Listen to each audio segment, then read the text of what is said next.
रूसी भारतीय संयुक्त उद्यम कंपनी काइनेट ने नई दिल्ली में अंतर्राष्ट्रीय रेलवे उपकरण प्रदर्शनी में एक नए हाई स्पीड स्लीपर कोच का पहला डिजाइन प्रदर्शित किया है।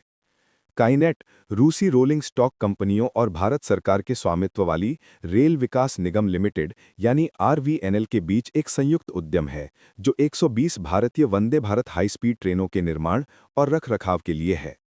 काइनेट रेलवे सॉल्यूशंस के परियोजना निदेशक निशांक गर्ग ने कहा कि संयुक्त उद्यम द्वारा अगले साल जून में अपने पहले प्रोटोटाइप का अनावरण किए जाने की उम्मीद है, जिसका निर्माण दिसंबर के अंत तक शुरू हो जाएगा।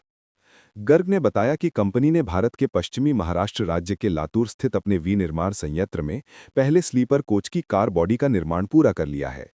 काइनेट ने प्रति ट्रेन 1.2 अरब रुपए यानी 14.61 मिलियन अमेरिकी डॉलर की सबसे कम कीमत की पेशकश के बाद ये टेंडर जीता है, जिसमें उसने जर्मन दिग्गज सीमेंस, फ्रांस की एल्स्टॉम ट्रांसपोर्ट और स्विट्जरलैंड की स्टैडलर रेल जैसी प्रतिद्वंदियों को पछाड़ दिया है।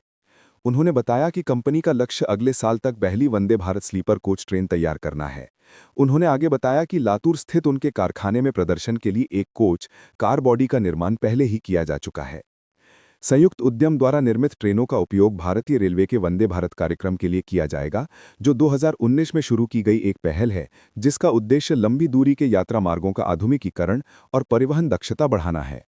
भारतीय रेल मंत्री अश्विनी वैष्णव ने प्रदर्शनी में बोलते हुए कहा कि नई दिल्ली अगली पीढ़ी की हाई स्पीड ट्रेनों पर काम कर रही है, जिसमें निर्यात बाजार पर विशेष ध्यान दिया जा रहा है।